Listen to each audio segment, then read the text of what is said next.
Hari ini saya akan menyampaikan firman Tuhan tentang takdir. Apakah Anda percaya takdir? Apa kata dunia tentang takdir?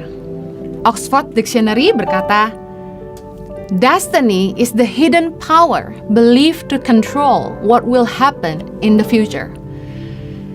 Kata dunia, takdir adalah kekuatan tersembunyi yang dipercaya mengontrol apa yang akan terjadi di masa depan. Mari kita lihat apa kata firman Tuhan tentang takdir. Dalam Matius 19 ayat 12, ada sebuah kisah di mana Yesus mengajarkan bahwa apa yang terjadi dalam hidup kita disebabkan oleh 3 hal. Mari kita baca ayatnya sama-sama dalam Matius 19 ayat ke-12. Ada orang yang tidak dapat kawin karena ia memang lahir demikian dari rahim ibunya. Dan ada orang yang dijadikan demikian oleh orang lain. Dan ada orang yang membuat dirinya demikian karena kemauannya sendiri oleh karena kerajaan sorga. Siapa yang dapat mengerti, hendaklah ia mengerti. Dari ayat ini kita bisa mengerti bahwa apa yang terjadi dalam hidup kita itu disebabkan oleh 3 hal. Yang pertama, takdir atau destiny. Dikatakan dilahirkan demikian dari rahim ibunya. Kita tidak bisa menentukan bagaimana kita lahir ke dunia ini. Kita nggak bisa memilih kita lahir di mana, dari keluarga apa, dari orang tua seperti bagaimana, di kota mana, di pulau mana. Kita lahir seperti apa, kita nggak bisa milih. Itu yang namanya destiny, takdir.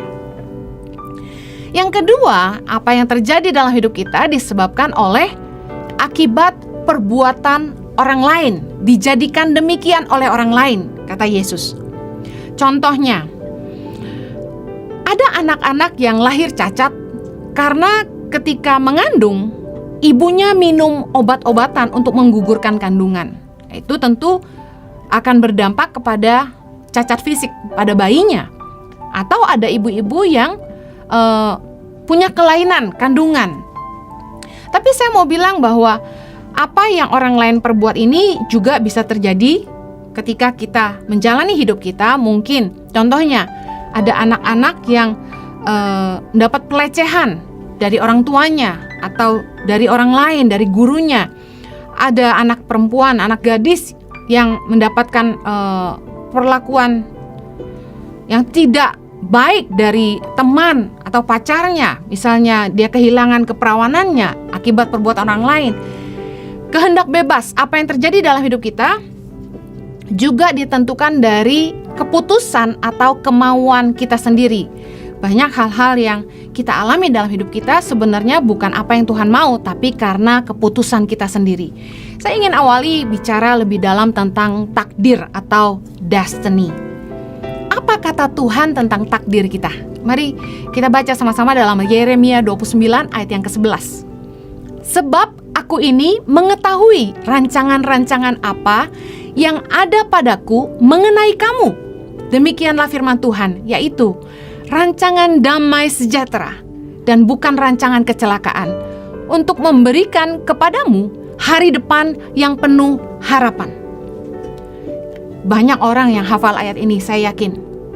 Tapi pernahkah kita betul-betul merenungkan bahwa sebenarnya inilah rancangan Tuhan bagi setiap kita?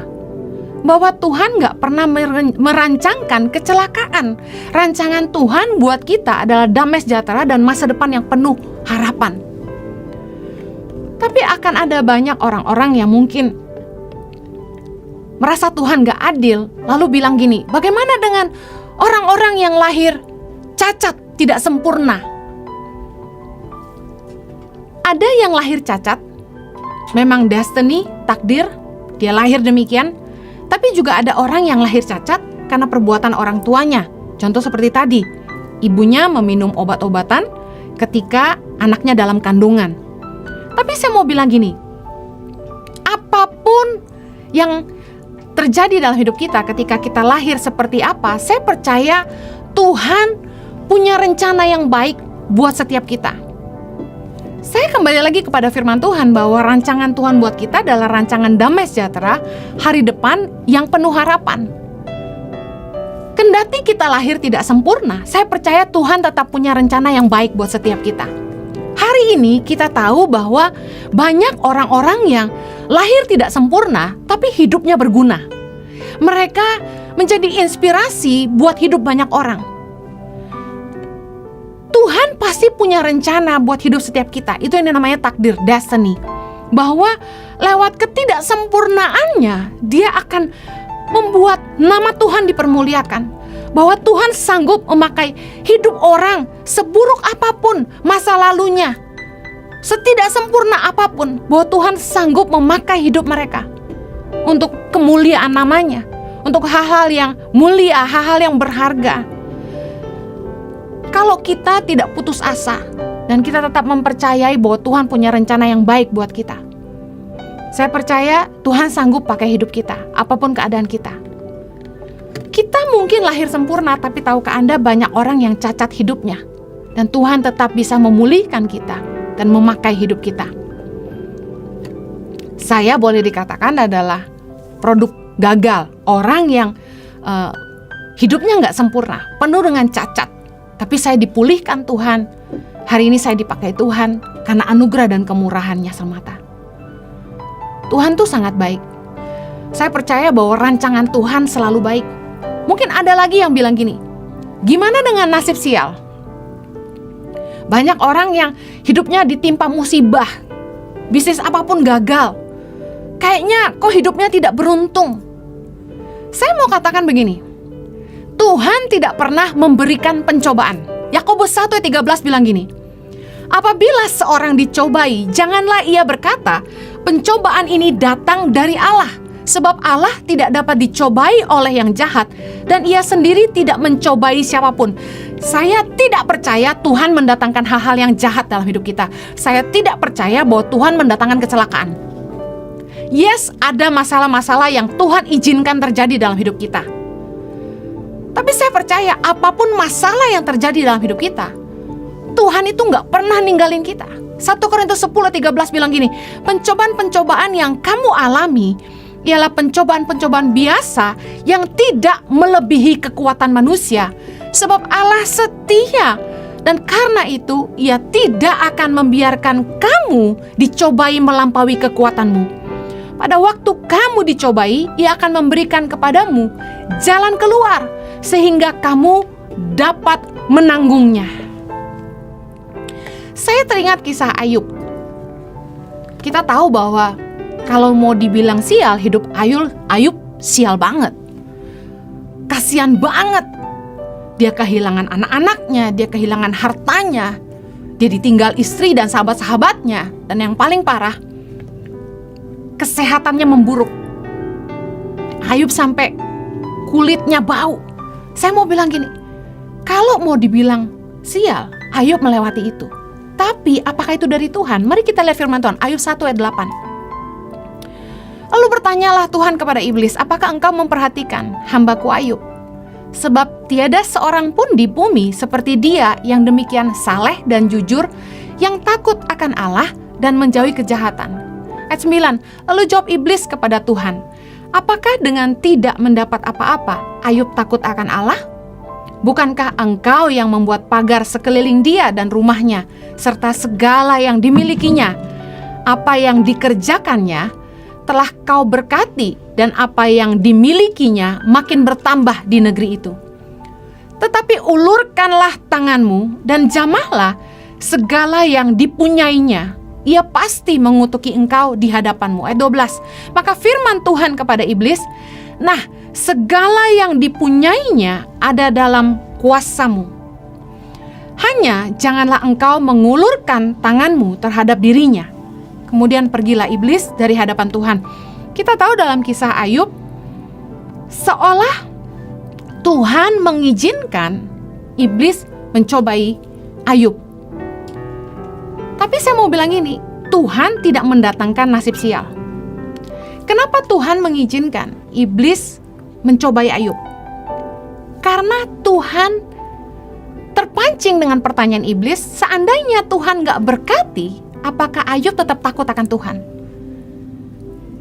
Tuhan ingin kita mencintai Tuhan bukan karena berkatnya.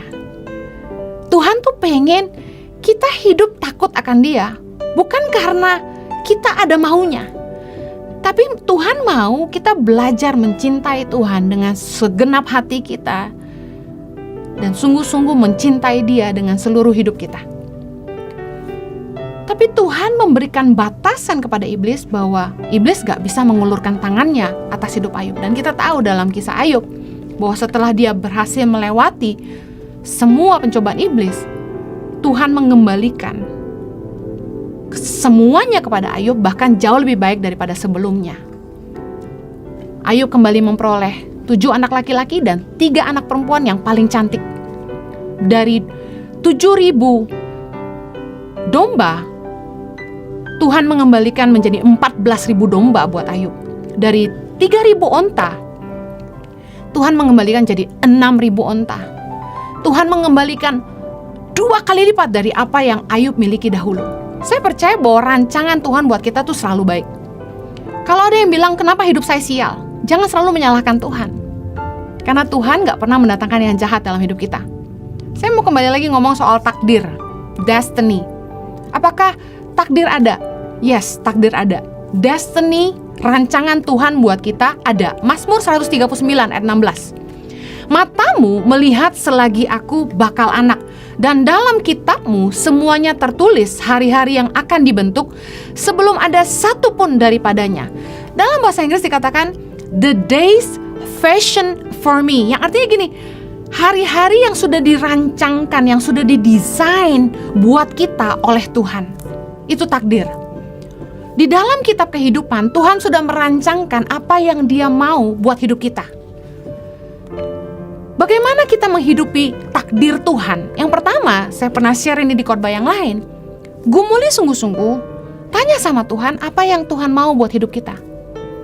Waktu saya pulang dari Australia tahun 2006, bulan Januari, itu yang saya gumulkan. Saya gak pernah minta diberkati sama Tuhan, saya gak pernah minta apapun, saya gak pernah minta mobil, saya gak pernah minta rumah, saya gak pernah minta tas. Saya cuma minta satu, Tuhan, apa yang Tuhan mau buat hidup saya? Saya gelisah. Belasan tahun saya ikut Tuhan waktu itu, saya tidak pernah tanya ini ke Tuhan. Dan gak pernah ada yang ngajarin saya tentang destiny, bahwa sebenarnya hidup kita ini sudah dirancang sama Tuhan. Bahkan ditulis dalam kitab kehidupan apa yang Tuhan mau, Dia desain buat kita. Saya kejar Tuhan pagi siang malam dengan satu pertanyaan, what do you want with me? What do you want with my life? Saya sempat bilang, kalau sendok garpu aja diciptain buat makan, sepatu diciptain buat berjalan, kuali diciptain buat masak, saya buat apa Tuhan? Dan akhirnya Tuhan jawab saya. Saya mau kasih tahu bahwa kita ini dilahirkan dengan sebuah tujuan Tuhan dalam hidup kita masing-masing. Kita lahir memang telanjang, tapi kita bawa sesuatu, bukan gak bawa apa-apa. Tuhan itu memperlengkapi kita dengan passion, dengan skills, keahlian. Banyak orang yang autodidak. Tuhan menyertai kita dengan kreativitas. Ada orang-orang yang gak sekolah masak, pintar masak. Ada orang-orang yang gak pernah les musik, pintar main musik. Ada orang-orang yang gak pernah belajar komputer, tapi cepat banget main komputer. Nah, saya mau bilang gini, kita lahir dengan passion yang dari Tuhan, keahlian dan kreativitasan. Dan udah pasti kita ini diciptakan untuk sesuatu. You were built for something. Tahukah Anda bahwa kita punya 9 kecerdasan yang berbeda? Manusia itu punya 9 macam kecerdasan. Yang pertama kecerdasan linguistik, yang kedua kecerdasan logika, matematika, yang ketiga kecerdasan kinestetik, yang keempat kecerdasan spasial, yang kelima kecerdasan musikal, yang keenam kecerdasan eksistensial, yang ketujuh kecerdasan naturalis, kecerdasan yang terakhir kecerdasan interpersonal. Ada 9 macam kecerdasan manusia. Nah, seringkali kita nggak ngerti ini, dan kita memaksa anak-anak kita harus bisa semua. Kalau anak kita nggak pintar matematika, kita bilang bodoh. Padahal belum tentu dia bodoh, hanya dia punya kecerdasan yang berbeda. Ada orang-orang yang cerdas secara akademis, ada orang-orang yang cerdas dalam hal seni, dalam hal olahraga. Setiap orang punya kecerdasan yang berbeda. Salah banget kalau kita menggeluti dunia yang kita nggak diciptakan untuk itu. Nah, saya pernah share bahwa saya waktu kuliah di Hillsong, saya ngambilnya Creative and Art, majoring in vocal. Hari ini bos, saya nggak jadi Henny Simorangkir, saya nggak jadi Henny Febian, saya hari ini jadi Henny Kristianus. Sedangkan saya menggeluti dunia menarik suara itu belasan tahun. Udah sekolah mahal-mahal, hari ini gue gak jadi penyanyi, investasi gagal total. Kita mesti ngerti bahwa Tuhan punya destiny buat kita. Dan bukannya Tuhan gak kasih tahu, Tuhan sebenarnya sudah kasih kita banyak. Kita yang harus menggalinya. Kita punya passion, kita punya skill, kita punya kreativitas. Nah, harusnya orang tua membantu anak-anak untuk bisa menemukan kekuatan mereka, bukan malah memaksa mereka kuat di area yang mereka nggak kuat. Udah anaknya nggak punya kecerdasan logika matematika, dilesin matematika terus. Padahal itu buang-buang duit. Harusnya kita pakai uang kita untuk mempertajam hal-hal yang dimana Tuhan sudah menaruh benihnya dalam hidup kita. Setiap kita lahir dengan benih potensi dari Tuhan. Kita punya tujuan hidup dan Tuhan sudah memperlengkapi kita dengan berbagai benih kemampuan untuk mengerjakannya. Itu destiny.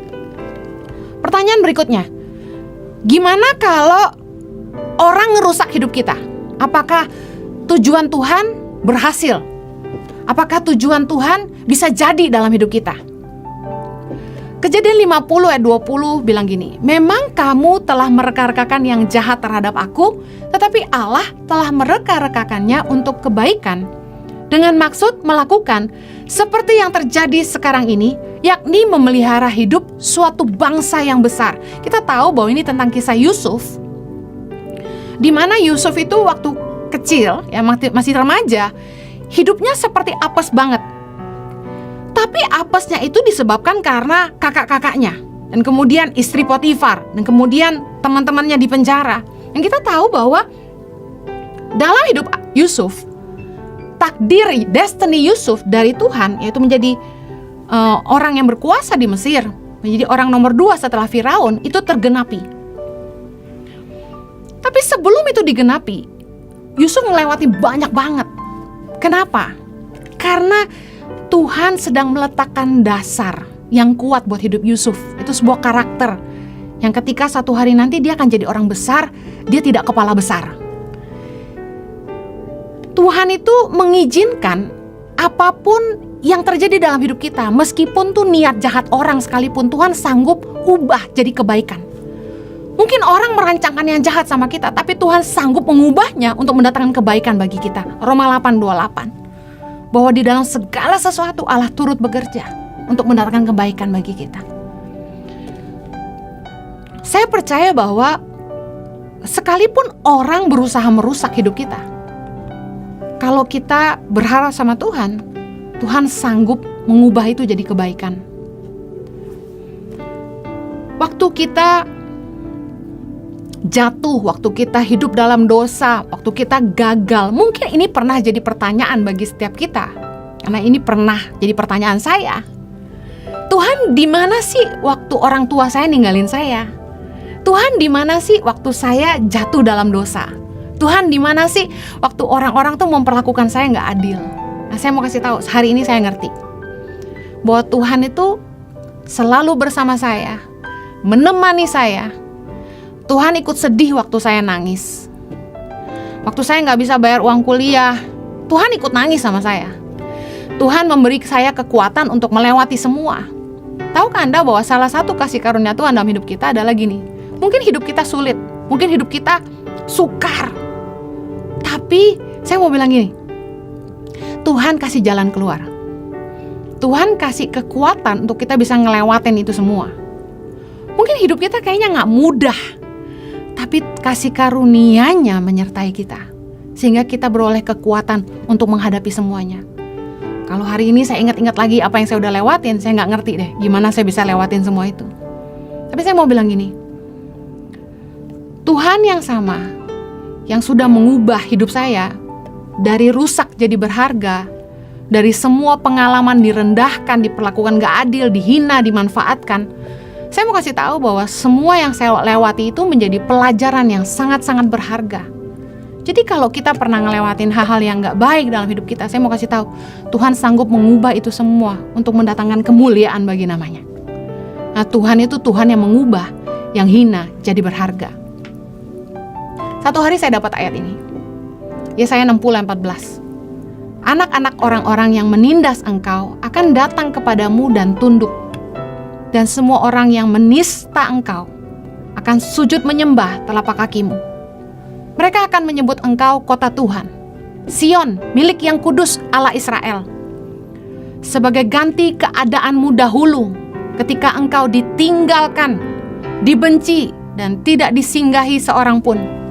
Sekarang aku akan membuat engkau menjadi kebanggaan abadi, menjadi kegirangan turun-temurun. Bayangin, Tuhan ngangkat saya dari sampah jadi berharga. Anak yang dibuang orang tua. Kuliah aja harus kerja 2. Jualan kue di depan gereja. Gak sanggup bayar uang kuliah sampai ngutang sama gereja. Saya pernah jadi pembantu di rumah orang kaya di Australia. Waktu saya full time, gaji gak seberapa, saya masih bisa sanggup cicil rumah sama Jojo. Saya lihat betapa Tuhan tuh nyertai luar biasa. Dari hidup yang sulit banget, Tuhan tuh menyertai sampai saya lihat banget bahwa Tuhan tuh pembela. Dulu saya direndahkan, dihina, gak dianggap orang. Bahkan belum lama ini, waktu sebelum COVID, saya sama Jojo lagi ke airport, masuk ke lounge, ketemu sama salah satu hamba Tuhan senior yang kenal kami sudah lama, sejak di Australia. Dia bilang gini sama saya sama Jojo, Henny, kalau Jojo, Om percaya. Karena Jojo tuh dari muda baik banget, udah tampang pendeta. Tapi Henny, dia bilang gitu. Bayangin dia ngomong gitu. Jujur banget sih. Tapi itulah saya, yang dulu dipandang hina. Saya tuh dulu di gereja habis mimpin pujian, lari ke belakang tuh gelar meja Bukalapak gue. Jualan makanan, jual CD, jual buku, cuma buat bertahan hidup supaya bisa kuliah. Gak sanggup bayar kamar di apartemen, saya cuma tidur di ruang tamu 3 tahun. Saya tadi cerita, dijadikan pembantu di rumah orang kaya yang support gereja. Saya dikasih tempat tidur itu di ruang jemuran, sampai sakit saya. Begitu gak dianggapnya. Kasihan sih saya sama beberapa full-timer gereja. Memang saya mengerti perasaan kalian semua, karena saya pernah lewatin itu. Kayak gak dianggap. Jangankan kalian, saya pernah pelayanan di satu kota sama artis, penyanyi gitu, selevel, selifting. Kita sama-sama turun dari pesawat Garuda, dijemput sama mobil gereja. Pelayanan di kota yang sama, di gereja yang sama. Artis rohani ini turunnya di Aston Hotel. Terus kata supir gini, maaf Ibu Henny, Pak Jojo, tunggu dulu. Ini bukan untuk Bapak sama Ibu. Sebentar lagi kita sampai. Kami bengong. Jadi cuma artis rohani ini yang turun di hotel.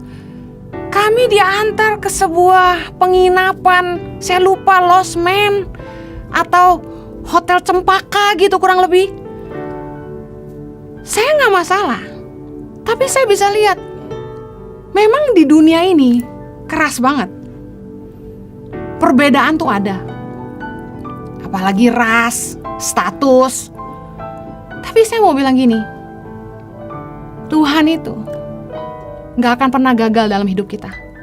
Sejahat apapun orang sama kita, Tuhan itu gak pernah gagal dalam hidup kita. Apapun yang orang perbuat sama kita. Oh mungkin iblis pakai banyak hal buat ngancurin rencana Tuhan dalam hidup saya. Tapi saya lihat kasih setia Tuhan luar biasa. Kasih Tuhan luar biasa. Dulu saya boro-boro disapa sama hamba-hamba Tuhan. Tapi hari gini lumayan lah. Hari gini lumayan. Saya mau bilang gini, Tuhan mengubah penderitaan kita jadi kekuatan kita. Asalkan kita mau terus sabar, merendahkan hati kita di hadapan Tuhan, terus berharap sama Tuhan, terus setia, terus taat sama Tuhan dalam keadaan apapun. Saya selalu pegang, sekalipun ayahku dan ibuku meninggalkan aku, Tuhan tidak pernah melupakan aku. Tuhan tuh gak pernah lupa sama kita. Saya percaya bahwa setiap penderitaan yang kita alami dalam hidup ini, meskipun disebabkan karena orang lain, gak akan pernah menggagalkan rencana Tuhan dalam hidup kita, tapi hanya akan membuat kita lebih kuat di dalam Tuhan. Yang terakhir, kalau memang Tuhan punya rencana dalam hidup kita, kenapa Tuhan biarin kita jalan ke tempat yang salah ya? Saya mau bilang gini, ketika daging kita ingin berbuat dosa, sebenarnya suara Tuhan dalam hati nurani kita tuh pasti bicara. Pasti ada, halus, pelan banget bilang jangan. Setiap roh manusia itu berasal dari Allah. Gak ada orang yang bisa hidup kalau bukan Tuhan yang mengizinkannya. Setiap roh manusia, agama apapun, itu berasal dari Allah. Itulah keadilan Tuhan bagi seluruh umat manusia. Bahwa setiap kita itu diberikan hati nurani, sehingga kenal Yesus gak kenal Yesus, waktu kita mau bikin dosa, kita tuh diingatkan sama suara Tuhan dalam hati kita. Buktinya waktu kita kecil, waktu kita masih kecil, gak ada yang ngajarin kita, tapi kita tahu kalau kita salah, kita takut kalau kita berbuat salah. Saya ingat dulu waktu saya masih kecil, saya nyuri uang mama saya buat beli permen. Saya takut banget. Padahal gak ada yang ngajarin saya apakah arti dosa sebelumnya. Saya masih kecil, umur 5 kurang lebih. Nah, masalahnya gini. Ketika suara hati nurani yang kecil itu mengingatkan kita dan kita gak mau denger, kita lawan terus, kita pura-pura gak denger, lama-lama iman kita akan kandas. Kita gak akan peka lagi sama suara hati itu, malah mata hati kita jadi buta. 1 Timotius 1 ayat 19 bilang gini, beberapa orang telah menolak hati nuraninya yang murni itu, dan karena itu kandaslah iman mereka. Jadi gini, bukannya Tuhan ngizinin kita jalan ke tempat yang salah, Dia sudah ingatkan kita, tapi kitanya yang keras kepala. Kita sendiri yang mau. Karena alasan kita kan satu, dosa enak sih. Ini salah satu kunci yang saya mau bilang, bahwa supaya kita peka sama suara Tuhan, kuncinya adalah jaga hati nurani kita tetap murni di hadapan Tuhan. Kisah Rasul 24 ayat 16 bilang gini, sebab itu aku senantiasa berusaha untuk hidup dengan hati nurani yang murni di hadapan Allah dan manusia. Saya yakin orang yang hatinya murni, Tuhan pasti menuntun setiap langkahnya. Ini udah terlanjur, saya udah hidup dalam dosa, saya udah terlanjur jatuh dalam dosa. Saya mesti gimana? Saya mau bilang, sekalipun kita jatuh, Tuhan tuh gak pernah meninggalkan kita. Tuhan tuh menunggu kita kembali. Mazmur 139 ayat 7 bilang gini, Raja Daud itu pernah jatuh dalam dosa, dan dia bilang gini, kemana aku dapat pergi menjauhi rohmu? Kemana aku dapat lari dari hadapanmu? Jika aku mendaki ke langit, engkau di sana. Jika aku menaruh tempat tidurku di dunia orang mati, di situ pun engkau. Jika aku terbang dengan sayap fajar dan membuat kediaman di ujung laut, juga di sana tanganmu akan menuntun aku, dan tangan kananmu memegang aku. Saya ingat waktu saya masih SMA, setelah terima Yesus lalu saya ikut Tuhan, saya sempat jatuh dan jauh sama Tuhan. Saya sempat ninggalin Tuhan, gak ke gereja lagi, dan hidup dalam dosa. Saya pikir udah Tuhan marah sama saya, pasti Tuhan udah gak mau dengerin saya. Tapi tahukah Anda, satu hari saya lagi bersihin kamar, saya ingat banget. Zaman itu kita dengerin musik tuh pakai tip ya, sama kaset. Saya tiba-tiba lihat ada kaset puji-pujian. Kemudian saya setel. Saya lagi ngelap-ngelap meja, terus tiba-tiba dengar lagu itu. Tiba-tiba saya dijamah Tuhan. Begitu saya dengar pujian itu, tiba-tiba saya dijamah Tuhan. Saya lupa lagu apa, tapi saya terjamah dan saya langsung nangis di tempat. Terus tiba-tiba kayak ada satu kerinduan di hati saya.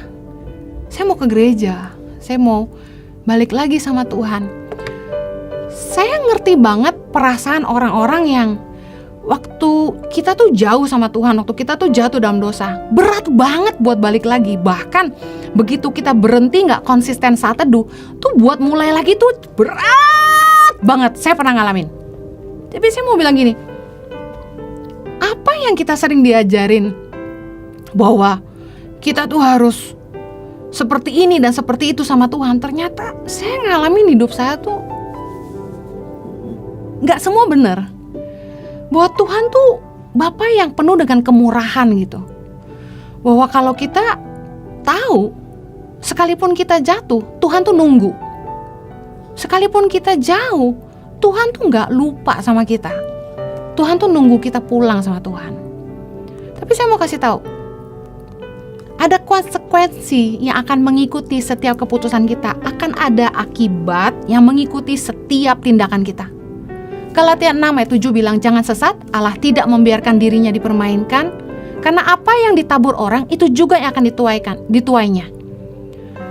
Saya mau bilang gini, mungkin kalau kamu minta ampun, Tuhan ampuni, tapi ada konsekuensi yang mengikuti setiap keputusan kita. Jadi bukannya Tuhan yang merancangkan hal yang gak baik sama kita, tapi keputusan kita juga menentukan hidup kita. Nah, kebanyakan orang mau enaknya aja, tapi gak mau bayar harganya. Saya kasih contoh, waktu baru-baru ini ada seorang istri masih muda ya, dia kontak kami, dia cerita dia orang Kristen, dia mau cerai sama suaminya, anaknya sudah 2. Lalu saya tanya, apa dulu waktu kenalan sama suaminya sebelum nikah, waktu pacaran, emangnya gak ngerti sifatnya gimana? Makanya saya sarankan buat anak-anak muda yang kebelet nikah, saya mau bilang gini, jangan beli kucing dalam karung. Nikah itu selamanya. Mending telat asal selamat. Kenali baik-baik pasanganmu, kenali kekuatannya dan kelemahannya. Ketika kita nikah, kita tuh beli sepaket, plus dan minus. Jangan cuma mau plusnya, gak mau minusnya. Itu gak fair, karena kita juga gak sempurna. Saya bilang sama wanita ini, apakah waktu kenalan gak tahu sifatnya kayak gini? Jadi ceritanya suaminya itu malas, gak mau kerja, tukang ngutang, ternyata ngobat, hidup numpang sama dia di rumah orang tuanya, dan gak nafkain keluarganya, malah ngebebanin istrinya untuk bayarin hutang-hutangnya. Saya tanya dulu kenalan dari mana? Dia bilang kenalan lewat sosial media. Nah, ini para jomblo yang cari jodoh lewat sosial media, hati-hati. Dia bilang selama pacaran LDR, jadi nggak gitu tahu orangnya gimana. Ini salah satu konsekuensi pacaran long distance. Makanya saya sarankan kalau long distance harus ada ketemunya, gitu. Harus lihat calon pasangan hidupmu itu hidupnya seperti apa, kerjaannya seperti apa, keluarganya seperti apa, supaya jangan kecolongan. Karena seperti wanita ini, dia baru tahu aslinya setelah nikah. Tapi saya mau tanya, salah Tuhan atau salah siapa? Beberapa masalah itu sebenarnya kita ciptain sendiri karena keputusan dan perbuatan kita sendiri. Yakobus 1 ayat 13 bilang ini, tiap-tiap orang dicobai oleh keinginannya sendiri, karena ia diseret dan dipikat olehnya. Dan apabila keinginan itu telah dibuahi, ia melahirkan dosa. Dan apabila dosa itu sudah matang, ia melahirkan maut. Dengar baik, kita dicobai oleh keinginan kita sendiri. Contoh, pengen beli mobil. Saya mau tanya, udah ngitung belum gajinya? Cukup nggak buat bayar cicilannya? Kalau sampai kita harus tercekik, makan ngirit-ngirit, nasi tempe tahu, cuma demi punya mobil, menurut saya itu sebuah kebodohan. Harusnya kita ngitung dulu, berhitung dulu, baru ngambil keputusan. Tapi ada orang-orang yang gak mikir. Mau pergi liburan ke Jepang, gesek kartu kredit. Mau beli tas mahal, cicil lah. Meskipun dicicil kan harus bayar. At the end of the day, hidupnya sengsara. Karena siapa? Keinginan sendiri. Hati-hati dengan keinginan kita. Karena apalagi perempuan, banyak maunya. Ada beberapa contoh konsekuensi dari kehendak bebas. Contoh, Tuhan sudah berkati, tapi kita serakah. 1 Timotius 6 ayat 10 bilang, Karena akar segala kejahatan ialah cinta uang, sebab oleh memburu uanglah beberapa orang telah menyimpang dari iman dan menyiksa dirinya dengan berbagai duka. Contoh, Tuhan tuh sebenarnya udah memberkati usaha kita dengan luar biasa.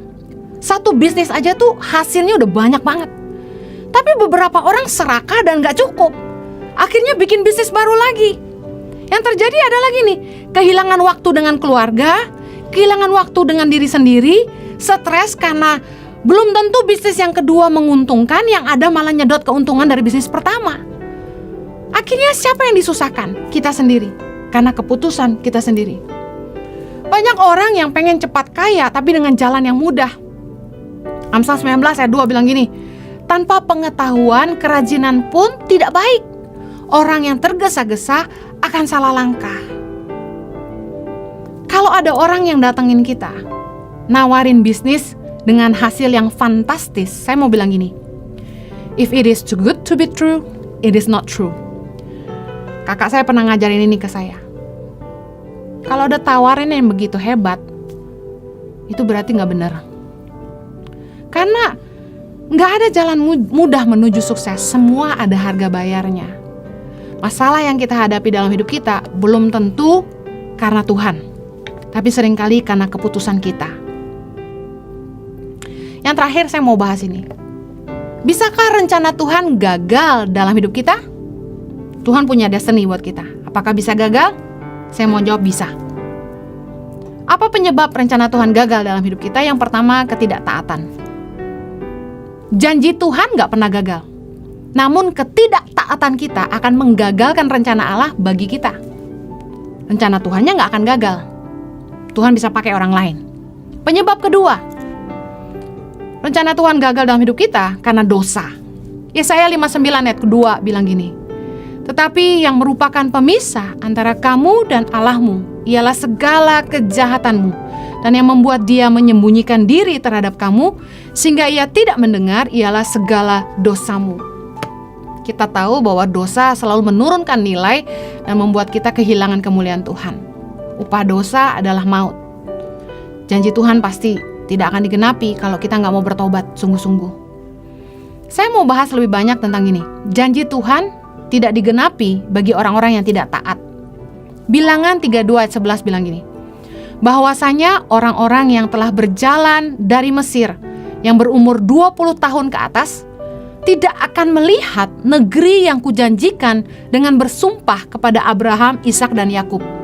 Oleh karena mereka tidak mengikut aku dengan sepenuh hatinya, kecuali Kaleb bin Yefune, orang Kenas itu, dan Yosua bin Nun, sebab keduanya mengikut Tuhan dengan sepenuh hatinya. Kita tahu bahwa Tuhan berjanji kepada Abraham bahwa kaum keturunannya itu bangsa Israel akan masuk ke tanah perjanjian, akan menerima tanah perjanjian yang Tuhan desain buat mereka. Itu destiny buat bagi bangsa Israel. Tapi dari ayat ini kita mengerti bahwa sebagian besar dari bangsa Israel tidak mencapai destiny yang Tuhan punya buat mereka. Bahkan Musa,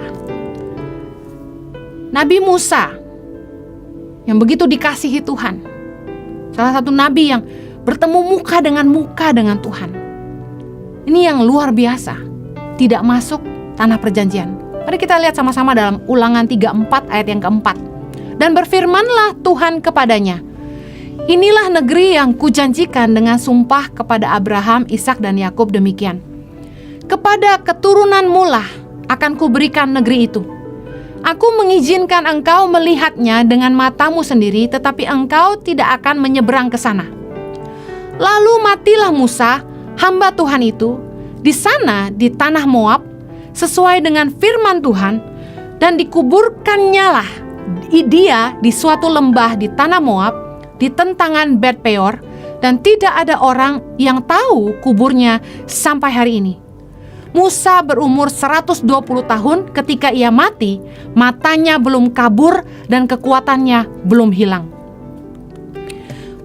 Musa itu didesain sama Tuhan. Destiny Musa adalah membawa bangsa Israel masuk ke tanah perjanjian. Tapi mereka tidak masuk ke tanah perjanjian karena ketidaktaatan mereka.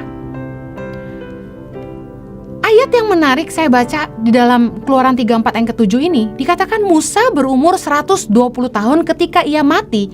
Matanya belum kabur dan kekuatannya belum hilang. Artinya begini, Musa itu sebenarnya masih punya kekuatan untuk masuk tanah perjanjian, tapi dia keburu dipanggil Tuhan. Destiny Tuhan buat Musa adalah membawa semua bangsa Israel masuk ke tanah perjanjian. Tuhan tahu mereka harus berperang menghadapi orang-orang raksasa di Kanaan. Karena itulah, meski sudah berumur 120 tahun, secara fisik Musa itu masih sehat dan kuat. Berarti sebenarnya Tuhan mendesain Musa untuk masuk ke tanah perjanjian. Tapi karena ketidaktaatan Musa dan bangsa Israel, mereka tidak masuk kecuali Yeshua dan Kaleb dan keturunannya. Saya mau tutup dengan bilang gini, rencana Tuhan gak pernah gagal. Tapi rencana Tuhan dalam hidup kita bisa gagal. Tuhan bisa pakai orang lain. Banyak orang yang dipanggil Tuhan sebelum menuntaskan panggilannya. Tapi rencana Tuhan akan terus berjalan, karena Tuhan akan pakai orang lain untuk meneruskannya. Saya mau ingatkan buat kita yang hari ini dipakai Tuhan, jangan tinggi hati. Tuhan bisa pakai keledai, ayam berkokok, dan ikan besar. Tuhan bisa pakai apa saja dan siapa saja. Jangan pernah sombong. Belajar taat sama Tuhan. Yang terakhir, bagaimana kalau kita terlanjur salah jalan? Gimana Kak Heni? Apakah kita bisa kembali ke destiny Tuhan buat kita? Saya ingat waktu anak saya kecil, Chloe Zoe Axel, kalau kami pergi ke tempat theme park atau dunia fantasi dan sebagainya, di mana ada kerumunan orang banyak, saya takut anak-anak saya hilang. Saya selalu mengajari mereka dari kecil tuh gini, kalau kamu sampai tersesat atau hilang, kamu harus kembali lagi ke tempat di mana kamu terakhir kali ketemu mama. Saya ajarin anak-anak saya gitu dari kecil. Waktu saya merenungkan ayat firman Tuhan ini, Tuhan ingetin kejadian saya ngajarin anak-anak saya. Artinya apa? Selama kita masih mau kembali sama Tuhan, kita gak akan pernah tersesat. Wahyu 2 ayat 5. Sebab itu ingatlah betapa dalamnya engkau telah jatuh. Bertobatlah dan lakukanlah lagi apa yang semula engkau lakukan. Jika tidak demikian, aku akan datang kepadamu dan aku akan mengambil kaki dianmu dari tempatnya, jikalau engkau tidak bertobat. Yuk kembali sama Tuhan, supaya kita belajar ngerti lagi apa yang Tuhan mau buat kita. Saya pernah cerita, saya pernah jauh dari Tuhan, saya pernah meninggalkan Tuhan, tapi hari ini saya belajar mengerti kehendak Tuhan dan saya hidup dalam rencana Tuhan. Saya percaya bahwa hari ini saya menghidupi destiny Tuhan dalam hidup saya. Bagaimana kita belajar ngerti destiny Tuhan? 1 Korintus 6 ayat 17. Siapa yang mengikatkan dirinya pada Tuhan menjadi satu roh dengan Dia. Yuk balik lagi sama Tuhan. Ingat cerita anak bungsu yang hilang. Ketika dia kembali, bapaknya terima lagi. Destiny Tuhan pasti jadi dalam hidup kita, asalkan kita mau kembali lagi sama Tuhan. Rancangan Tuhan adalah rancangan damai sejahtera, rancangan masa depan yang penuh harapan. Sekalipun kita lahir tidak sempurna, orang lain mungkin merusak hidup kita, dan kita mungkin membuat keputusan yang salah. Asalkan kita mau kembali sungguh-sungguh mengikut Tuhan dan hidup taat kepada kebenaran kehendaknya bagi kita, saya percaya destiny Tuhan akan terjadi buat kita. Amin.